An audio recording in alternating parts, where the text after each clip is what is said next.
The Deluge is a historical novel by the Polish author Henryk Sienkiewicz, published in 1886.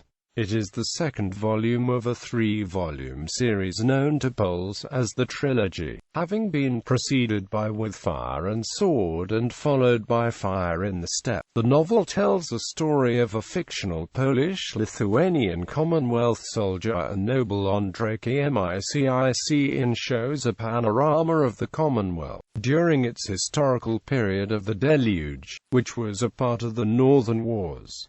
The plot. Chapters on The novel begins with a description of the families living in and around the district of Rosieni, the oldest and most powerful of which of the Bilowiczes. Alexandra Bilowicz, daughter of the chief hunter of Upita, has been orphaned and left in the care of the noble families. She is destined to marry Andrzej Kmicic, whose father was her father's, Pan Henrykius's best friend. The pair meet and she is smitten by him on the first meeting, particularly as he is a war hero from Smolensk. However, she is wary of his impetuous character and also his companions, ruffians who are almost outlaws and who depend on him for the protection from the law. At his mansion in Liubich, various misdeeds take place and rumors soon fly around the neighborhood. They are taken to meet Panna Alexandra and go on a sleigh ride, interrupted by news that a quarrel has broken out between Kmicic's troops and the citizens of Upita over provisions. He deals harshly with the affair and also news reaches Olenka, Vera and old servant Kasyan, of the debauchery at Liubich. On a Sunday she again meets Kmicic's companions and treats them harshly, arousing their ire, and they decide to go to Upita to complain to the superior. On the way, they stop off to drink at the Dola public house. They drink vodka and play with the Butrym's women and are slaughtered by the men. Chapters VIAF.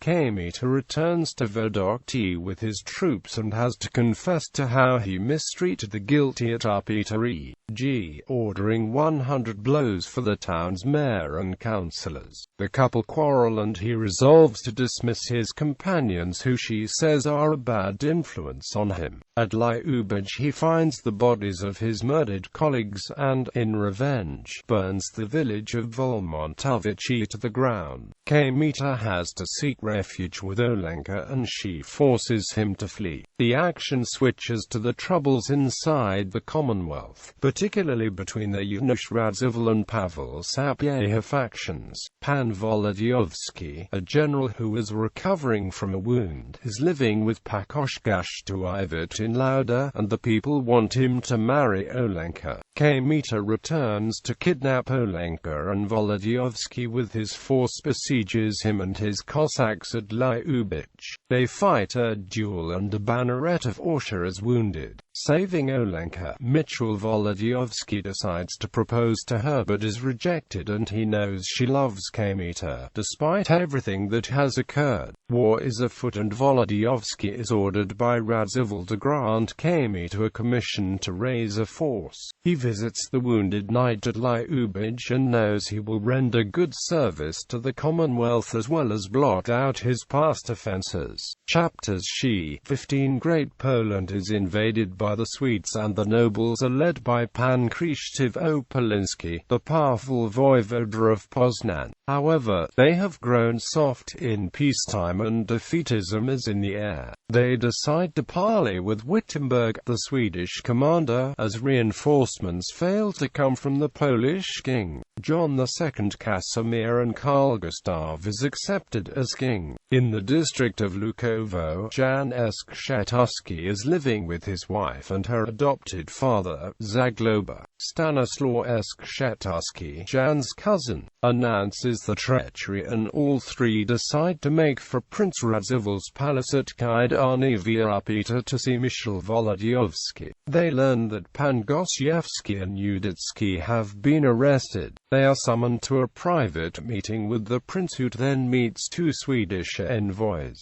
Before a feast that evening, Kmicic is summoned by the prince and made to swear on the Holy Cross that he will not leave him until death. Olenka and Kmita are reunited and make peace. The prince announces his alliance with the Swedes, and the Skshetuskis and Zagloba are thrown into prison for dissent. Radziwiłł explains his thinking to Kmita, who decides to remain loyal.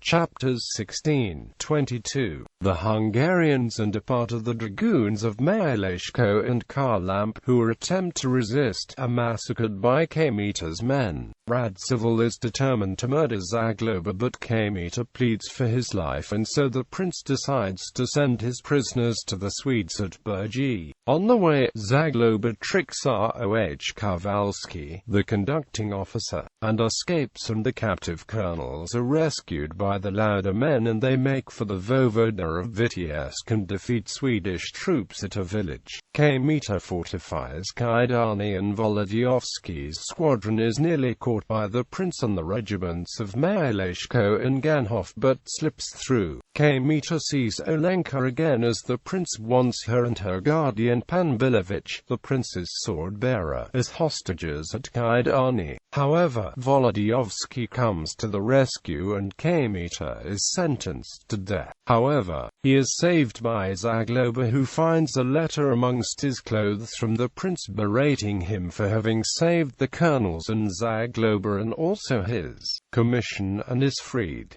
Chapters 23-33. Kmita finds out that Radziwiłł ordered the Swedes to murder the colonels. At a feast, Olenka and Kmita are obliged to sit next to each other and cannot express the true feelings. A letter arrives from Prince Boguslav, the prince's cousin, saying his lands are being ravaged in Podlasie. Kmita gets the prince to send him on a mission to Charles X Gustav via Podlasie. On the road he meets Prince Boguslav making his way to Kaidani and learns at last about the Radziwiłł's treachery. He kidnaps the prince, but the latter manages to escape, wounding Kmita and killing 2 of his men. Sergeant Soroka assumes command and they take refuge in a pitchmaker's cabin deep in the forest. The blacksmith escapes and a fight takes place with some horse thieves who turn out to be Pan Kiemlik and his 2 sons,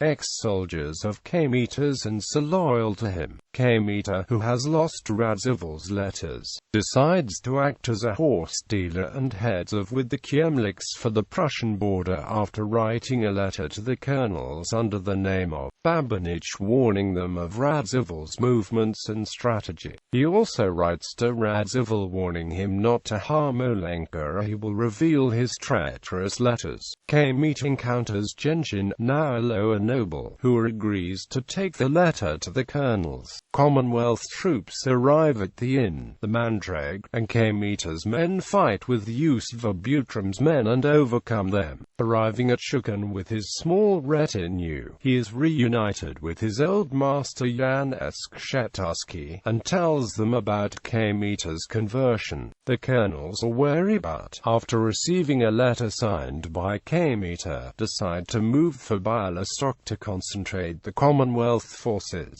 Here, Zagloba is surprisingly made temporary leader and immediately starts disciplining and organizing supplies for the troops, and building breastworks.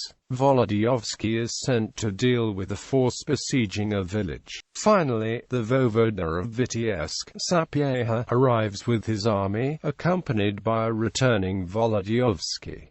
Chapters 34-37. Radziwiłł has to wait for Swedish troops before descending on Podlasie. The Swedes have overrun Great Poland, Little Poland and have overcome Krakow. Prince Boguslav arrives at Kaidani and bolsters his cousin's Miral, as well as laying siege to Olenka, who he falsely informs that Kmita is joining. The Polish traitor, Radzeyowski, for gold and promising to deliver John II Casimir, taking refuge in Silesia, to the Swedes. He also ensures he befriends Olenka's guardian, the sword-bearer of Rosieni. A letter arrives from Sapieha urging the Radzivills to break with Carl Gustav and seek forgiveness from King John Casimir, but the prince decides to march on Podlasie. Andrzej Kmicic, now pretending to be a Catholic nobleman from Electoral Prussia, is disillusioned by the talk of the nobles who are now resigned to Swedish rule. He is forced to sell his horses to a Prussian commandant at Preußnisch in return for a paper receipt which he can now use as his pass to get to Warsaw. News arrives of the fall of Krakow and the defeat of Czarniecki, and the closer Kmicic gets to the capital, the more news he hears about the severe Swedish oppression under Wittenberg, the garrison commander, and Radzejowski, and the looting, particularly by Polish traitors, which mostly goes unpunished. Swedish and German plunderers near Sochachov besiege Pan Luszczowski, the Starosta at Strugi, his private estate. Kmicic and his men come to his aid and beat them off. He finally leaves for Częstochowa, filled with hope, when the Starosta's daughter, also called Olenka, tells him she will be faithful to her lover, also called Andrzej. Chapters 38 XLI. The fortunes of the Swedes are increasing. The remainder of the Polish army has revolted, and there are rumors that Konieczpolski's division, a hero from Zaporozhye, has joined Carl Gustav. John Casimir is living in Glogov with his small retinue, but even some of these are deserting him. At an inn, Kmicic overhears a conversation in German between Baron Lisola, the Bohemian envoy of the Emperor of Germany, and Count Wejhard Wieczorowicz, that Częstochowa will be plundered for its treasures. Kmicic and his band make the way to the sacred monastery of Jasna Gora, and he personally warns the prior, Father Kordecki. After a somewhat hostile reception, especially from a suspicious Czarniecki, the fortress takes defensive measures orchestrated by Zamoyski and Czarniecki, using cannon delivered earlier from Krakow. The Swedish force led by General Miller arrives.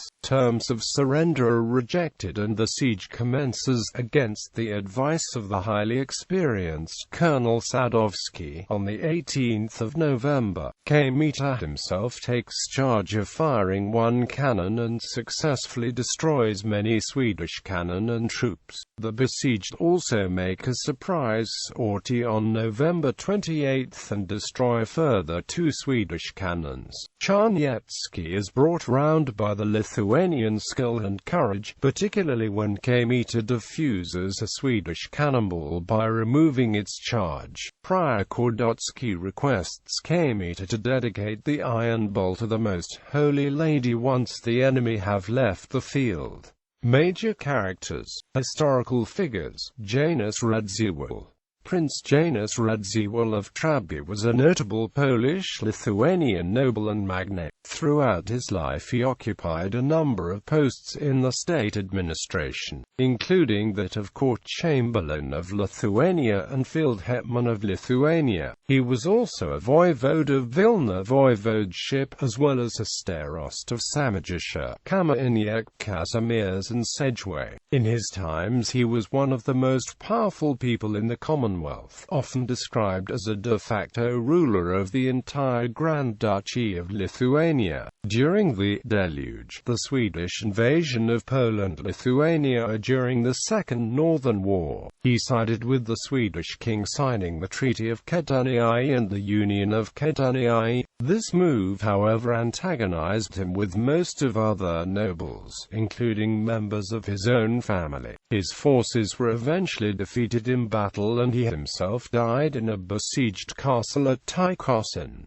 Boguslaw Radziwiłł, Parelian Sapieha, John II Casimir, Stefan Czarniecki, Jerzy Sebastian Lubomirski. Fictional characters. Andrzej Kmicic, Michał Wolodyjowski, Alexandra Bilowicz-Arana, Jan Onufry Zagloba, Jan Skrzyżewski, Stanislaw Skrzyżewski, Soroka, Rok Kowalski. Film adaptations. The novel was adapted for the screen by Polish director Jerzy Hoffman in 1974 as The Deluge. The role of Andrzej Kmicic was played by Polish actor Daniel Olbratski, yet the first known adaptation, then as a silent film, was made by Piotr Chardinian in 1915.